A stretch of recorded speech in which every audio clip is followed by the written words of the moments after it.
Hello dear student, आज हम पढ़ेंगे विलेयता के बारे में। देखिए, हम विलयन चैप्टर स्टार्ट किए थे क्लास 12th केमिस्ट्री में। तो विलयन में हमने सबसे पहले विलयन के प्रकार पढ़ लिया था, विलयन के बारे में सारी जानकारी पढ़ी थी, फिर उसके प्रकार पढ़े थे। फिर उसके बाद हम विलयन को कुछ सांद्रता पद आते हैं और उसको सांद्रता पद को हमने व्यक्त किया था। तो किस किस को पूरा जो कंसंट्रेशन टर्म है याद हो गया है? प्लीज़ अगर आप लोग को याद है तो कमेंट बॉक्स में लिख के ज़रूर बताएं कि हमने याद कर लिया। देखिए, हमने जितने 6-7 टर्म्स थे सबको, जैसे मोल अंश निकालना, द्रव्यमान प्रतिशत, आयतन प्रतिशत और मोलरता, मोलैलिटी, देखिए ये सभी का यूज़ है, क्योंकि बिना यूज़ के, बिना प्रयोग के हम कोई चीज़ें पढ़ते नहीं हैं, क्योंकि हम वही पढ़ेंगे ना जिसका हमें प्रयोग करना हो। तो इसीलिए हमने सांद्रता के पद सारे पढ़ लिए थे, फिर उस पर जितने न्यूमेरिकल थे वो भी कर लिए। अब आगे आता है विलेयता। देखिए, हमने पढ़ा था कि विलयन जो बन रहा है वो प्रकार कितने कितने से प्रकार से बन रहा है, तो उसी को हम एक एक लेके पढ़ते जाएंगे। अब देखिए, विलेयता हम किसे कहते हैं? तो विलेयता से ही पता चल रहा है कि विलेयता सॉल्युबिलिटी यानी घुलने, घुली हुई मात्रा को ही हम क्या करेंगे, ये विलेय हो गया। हम बोलते हैं विलेय होने की क्रिया क्या कहलाती है? विलेयता कहलाती है। घुलने की क्रिया क्या कहलाती है? विलेयता कहलाती है। लेकिन ये क्रिया एक निश्चित ताप और दाब पे होती है। यहाँ से हम अगर विलेय की परिभाषा देखें तो यहाँ विलेयता की निश्चित ताप व दाब पे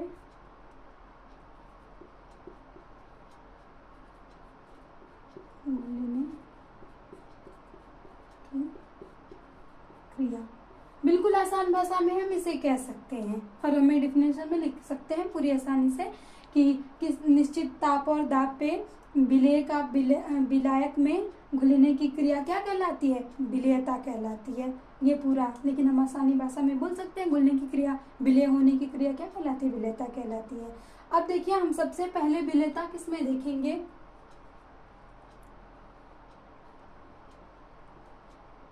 ठोस का द्रव में विलेयता। हमने विलयन के बारे में प्रकार पढ़ा था कि मतलब ठोस का द्रव में विलयन, गैस का द्रव में विलयन, तो उसी को हम एक एक लेके देखते जाएंगे। अब देखिए, सबसे पहला जो विलेयता होता है ना, वो लाइक डिजॉल्व लाइक होता है। लाइक डिजॉल्व लाइक यानी समान को समान घोलता है। अब ये इसलिए कहा गया है क्योंकि हम ये थोड़ी ना कोई भी अलग अलग चीजें मतलब हम चाहें घुल जाए। घुलने के लिए जो दो हम विलेय और विलायक ले रहे हैं तो उनके गुण समान होने चाहिए, रासायनिक गुण समान होने चाहिए। जैसे अगर वो ध्रुवीय है, यहाँ से हम ले तो अगर हम कह सकते हैं ध्रुवीय किसमें विलायक होगा? ध्रुवीय में ही। और अध्रुवीय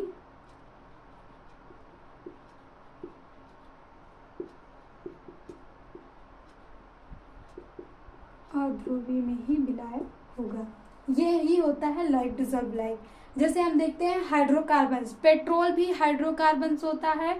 और थर्माकोल आप देखे होंगे, ऐसा थर्माकोल जो आता है मतलब कोई बनाने के लिए, सजावट में हम उसमें खोसने के लिए, या अगर हमें फिगर बनाना, ऐसे कुछ मतलब 3D मॉडल बनाना तो यूज करते हैं। आप लोग देखिए, व्हाइट कलर का होता है, दाने दाने वो छोटा, कभी कभी हम ऐसे हमें कहीं मिल जाता है तो घिसते हैं, वो उसमें से निकलता है छोटा छोटा, तो उसको थर्माकोल। ये दोनों हाइड्रोकार्बन्स हैं। तो आप पेट्रोल में चाहे जितना थर्माकोल से डिजॉल्व कर सकते हैं। तो यही कारण होता है समान को समान घोलता है, यानी जो उनकी अनोन्य क्रियाएं होती हैं वो समान होनी चाहिए विलेय और विलायक की, तभी वो घुलेगा, नहीं तो नहीं घुलेगा।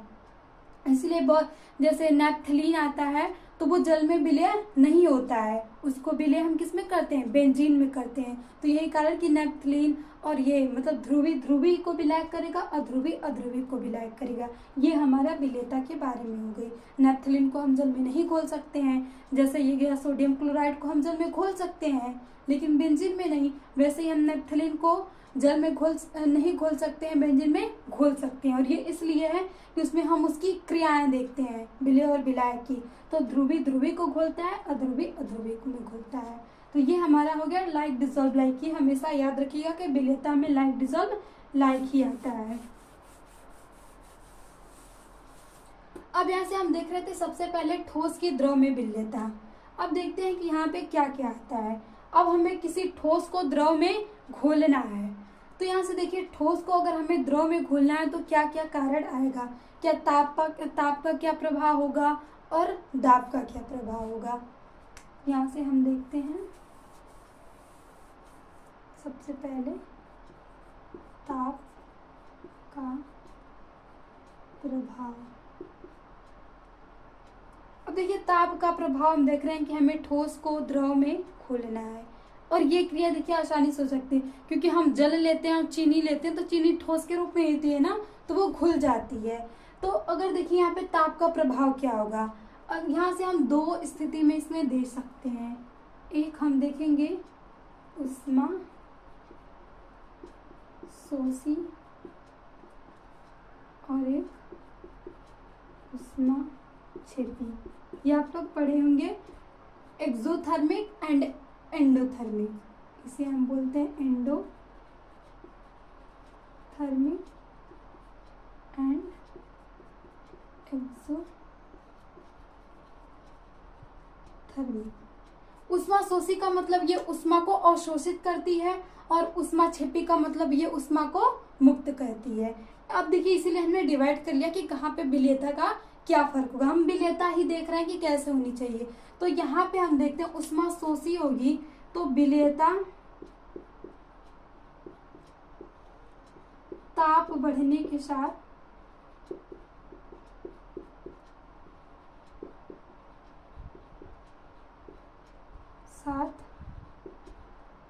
बढ़ेगी, क्योंकि ये उष्मा शोषी है ना। ये जो हम कोई मतलब रिएक्शन करवा रहे हैं और रिएक्शन उष्मा शोषी है, तो वहां पे वो विलेय टेम्परेचर बढ़ाएंगे तो विलेयता भी क्या होगी, बढ़ेगी, क्योंकि उसमें उष्मा हम देंगे और वो उष्मा शोषी अभिक्रिया है तो वो उष्मा लेके तुरंत घुलना शुरू कर देगी। और यहाँ से अगर हम उष्मा छेपी में देखते हैं तो यहाँ से पता चला कि ये उष्मा को मुक्त करती है। तो यहाँ हम उसको उष्मा देंगे तो वो मतलब ये क्रिया वहाँ पे ये है कि उष्मा वहाँ से निकल रही है, तब तो विलेयता सही हो रही है उस क्रिया में। लेकिन अगर हम उसमें उष्मा देंगे तो अब उसको तो निकालना है और हम दिए जा रहे हैं, तो अगर हम दे रहे हैं तो वहाँ पे विलेयता का कम क्या होता है, घटता है। तो यहाँ पे इस कंडीशन में विलेयता ताप बढ़ने पर घटती है, क्योंकि ये रिएक्शन ही एक्सोथर्मिक है, यानी इस अभिक्रिया में ताप मतलब उष्मा निकलेगी। तो ये तो से उष्मा निकलती जाएगी और विलेयता की क्रिया होती जाएगी, इसमें विलेय होता जाएगा। जब हम कोई मतलब ताप बढ़ा घटा नहीं रहे तब ये क्रिया हो रही है नॉर्मली। लेकिन हम अगर इसमें ताप दें तो ये तो इसको निकालना है ताप, और हम इसे दिए जा रहे हैं तो यहाँ पे क्रिया क्या हो जाती है, घटने लगती है। तो ये होता है ताप का प्रभाव ठोस को द्रव में घोलने के लिए। जैसे आप अगर देखेंगे गर्म जल में किसी को हम घोलते हैं, अगर हम कोई कलर को गर्म जल में घोले तो बहुत आसानी से घुल जाता है, क्योंकि वहाँ पे वो जो क्रिया होती है वो मान लीजिए उसको हम उष्मा शोषी, क्योंकि गर्म जल में कण बहुत एक्टिव होते हैं, तो जैसे ही हम कोई चीज़ डालेंगे वो घुलना शुरू हो जाता है। लेकिन जो ठंडे जल होते हैं वहाँ पे थोड़ी क्रिया स्लो होती है। तो ये हमारा ताप का प्रभाव हो गया। और ये याद रखिएगा कि हम ठोस की द्रव में पढ़ रहे हैं, ये नहीं कि द्रव की द्रव में, यानी हम चीनी को गर्म जल में घोलते हैं तो वो आसानी से घुल जाती है, क्योंकि हम गर्म करते हैं तो बहुत जल्दी से पिघल जाती है। आप ऐसा एग्जाम्पल देख सकते हैं। अब हम देखिए यहाँ से दाब का प्रभाव देखते हैं। अब देखिए जब ठोस और द्रव की विलेयता है ना, तो यहाँ दाब का कोई मतलब ज्यादा प्रभाव होता नहीं है। क्योंकि दाब मतलब प्रेशर लगाना। अब ये थोड़ी ना कि हम चीनी के ऊपर ऐसे चीनी ले लें और प्रेशर लगाएं तो वो जल्दी घुल जाएगी चीनी जल में, ऐसा तो कुछ होता नहीं है। तो जो दाब का प्रभाव है ठोस के द्रव की विलेयता में, यहाँ पे ये दाब का प्रभाव नहीं होता है, नहीं के बराबर होता है, क्योंकि यहाँ पे दाब उतना एक्टिव नहीं होता है। ये हमारा हो गया ठोस के द्रव में विलेयता। अब हम पढ़ेंगे द्रव की द्रव में विलेयता, और ये विलेयता दिया था हेनरी साहब ने, और इन्होंने एक नियम दिया था जिसे हम कहते हैं हेनरी का नियम। और वह हेनरी का नियम द्रव को गैस में मतलब गैस को द्रव में घोलने के लिए आया था। तो आइए अब हम उसे देख लेते हैं। ये आप लोग लिखते चलिएगा, बस चीजें आसान है, बस समझते रहिए, टाइम दीजिए, लेक्चर को अटेंड कीजिए। अब हम पढ़ रहे हैं गैस की द्रव में विलेयता। अब सबसे पहले यहाँ भी हम ताप का प्रभाव देखेंगे और दाब का प्रभाव देखेंगे, और इसे दिया था हमारे हेनरी साहब ने। हेनरी, यहाँ से इसे यहीं से हम पढ़ेंगे हेनरी का नियम। आइए हम देखते हैं हेनरी का नियम क्या था। यहाँ से इस केस को, गैस को द्रव में घोलने की मतलब क्रिया को समझे थे तो वो हेनरी थे। हेनरी ने सबसे पहले इसको समझाया और वहीं से इन्होंने एक नियम दे दिया जिसे हम पढ़ते हैं। देखिए, इन्होंने जो नियम दिया था कि दाब डायरेक्टली प्रोपोर्शनल होता है XA के, तो ये जो P है इसे हम बोलते हैं प्रेशर, और ये हमारा मोल फ्रैक्शन है, मोल फ्रैक्शन बोले तो मोल अंश, और ये हमारा दाब है। यही हेनरी का नियम था।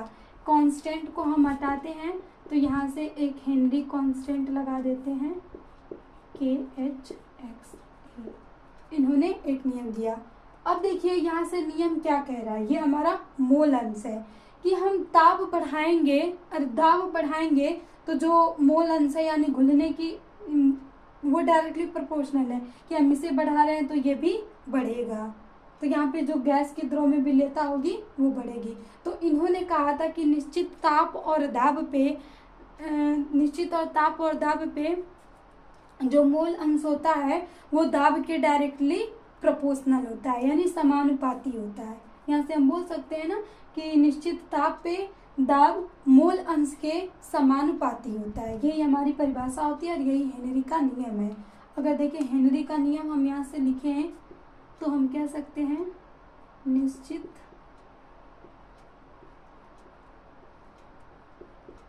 ताप पर दाब मोल अंश के समानुपाती होता है।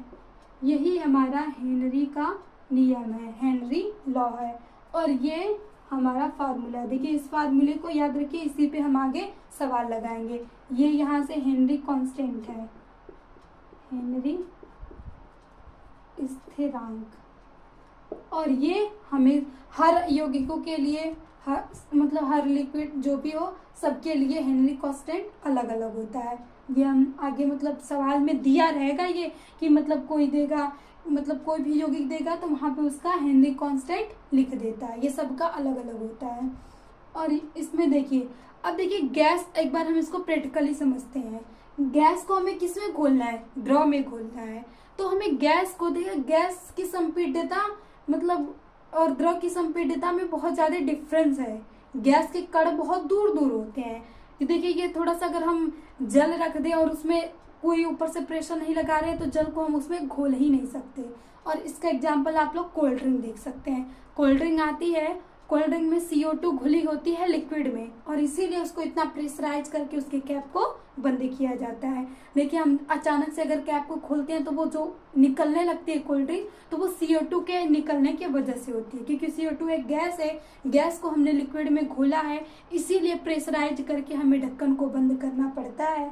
यही हेनरी का नियम है। सब आप कोल्ड ड्रिंक को अपने दिमाग में लाइए कि उस वो बॉटल होती है, तो बॉटल ढक्कन बहुत ज़्यादा प्रेशर देके बंद किया होता है, और जब हम उस प्रेशर को देखते हैं तो CO2 निकलने की वजह से वो लिक्विड के साथ निकल जाती है, क्योंकि उसमें घुली होती है ना, तो जब वो घुलती है तो लिक्विड को भी लेके घुलती है जैसे ही हम प्रेशर हटाते हैं। इसीलिए जब हम प्रेशर बढ़ाएंगे, यहाँ पर अगर आप देखिए, ये तो हमारा पूरा नियम हो गया, ये फार्मूला हो गया। इस फार्मूले को आप लोग समझ लीजिए। एक बार हम प्रैक्टिकली इसे देखते हैं कि यहाँ से प्रैक्टिकली एक बार हम देख लेते हैं कि कैसे कैसे ये खुलता है।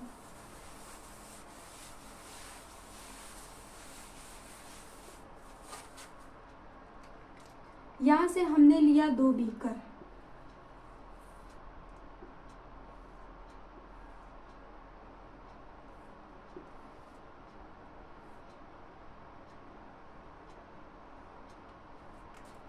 अब देखिए इसमें लिक्विड है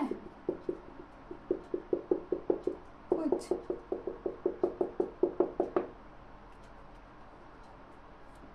और यहाँ से गैसें हैं, इन्हें हम घोलने की कोशिश कर रहे हैं, और इनका जो टेम्परेचर वो फिक्स है। ताप मान लीजिए इसे भी हमने करे, ये यहाँ से अभी ले रहे हैं। अब देखिए यहाँ पे हम प्रेशर केवल लगा रहे हैं, 1 P लगा रहे हैं, और यहाँ पे हम प्रेशर 2 P लगा रहे हैं। एक काम कीजिए, इसको थोड़ा सा और नीचे बना लेते हैं।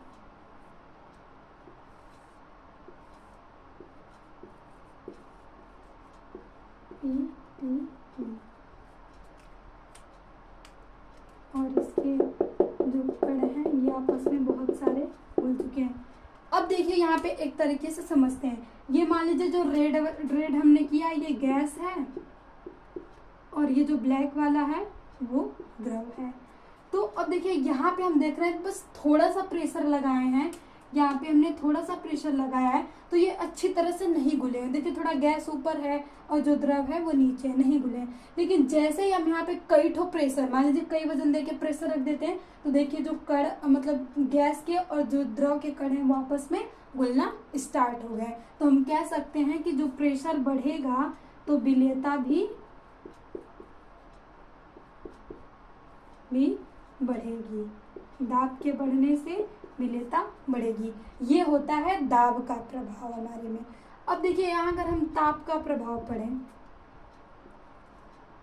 ताप देखते हैं, अगर ये मतलब 2 है, यहाँ से अगर हम इसी बीकर से ताप समझ लेते हैं टेम्परेचर, तो अब देखिए यहाँ से अगर हम टेम्परेचर बढ़ाते हैं, टेम्परेचर इंक्रीज करते हैं, और एक में हम टेम्परेचर को डिक्रीज मानते हैं। अब यहाँ से देखते हैं विलेयता क्या होती है।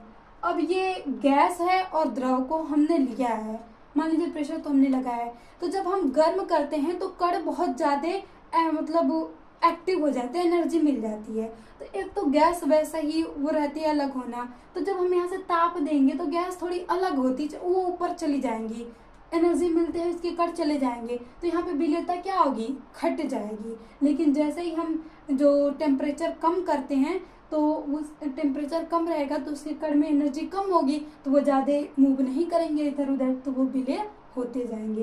तो यहाँ पे टेम्परेचर इंक्रीज करने से विलेयता घटती है, और टेम्परेचर कम करने से विलेयता बढ़ती है। और इसका एग्जाम्पल आप लोग देख सकते हैं कि जो जीव होते हैं, जलीय जीव होते हैं, वो गर्म जल की अपेक्षा ठंडे जल में रहते हैं, क्योंकि उन्हें वहाँ से ऑक्सीजन लेनी होती है ना, तो ऑक्सीजन को मतलब घोलनी होती है, तो ठंडे जल में वो आसानी से ऑक्सीजन ले सकते हैं, लेकिन गर्म जल में नहीं ले सकते। इसीलिए जो जीव होते हैं वो ठंडे जल में रहते हैं, ना कि गर्म जल में। तो ये हो गया हमारा ताप का प्रभाव और दाब का प्रभाव। कोल्ड ड्रिंक से हमने दाब को आसानी से समझ लिया। और तालाब में हम देख सकते हैं कि गर्म, अब क्या हम तालाब में गर्म पानी रख के उसमें मछली डालें तो पलेगी नहीं, क्योंकि वहाँ से वो ऑक्सीजन ले ही नहीं पाएगी, मर जाएगी। इसीलिए वो ठंडे पानी में रहना ज़्यादा पसंद करती हैं, जो भी जलीय जीव हैं। तो ये हमारा पूरा हेनरी का नियम था। अब इस पे कुछ न्यूमेरिकल्स हैं, वो आगे हम पढ़ लेंगे तो न्यूमेरिकल्स लगा लेंगे। वहाँ से फार्मूला आपने याद कर लिया कि P बराबर KH अपन एक्स है। एक्स जो था उसको हमने मोलन्स कहा, KH को हेनरी कांस्टेंट है और P हमारा दाब है। तो ये हमारा हेनरी का नियम इतना आसान है, खत्म। बस एक कोल्ड ड्रिंक को याद रखना है और खत्म। यहाँ से ताप का प्रभाव हमने देख लिया, दाब का प्रभाव देख लिया। तो अब मिलते हैं नेक्स्ट सेशन में। बस आप जुड़े रहिए हमारे चैनल के साथ। अगर हेल्पफुल हो तो प्लीज़ ज़्यादा से ज़्यादा शेयर करें, ताकि बच्चों को हेल्प हो सके, वो आसानी से चीज़ों को समझ सकें और अच्छा कर सकें। तो मिलते हैं नेक्स्ट सेशन में।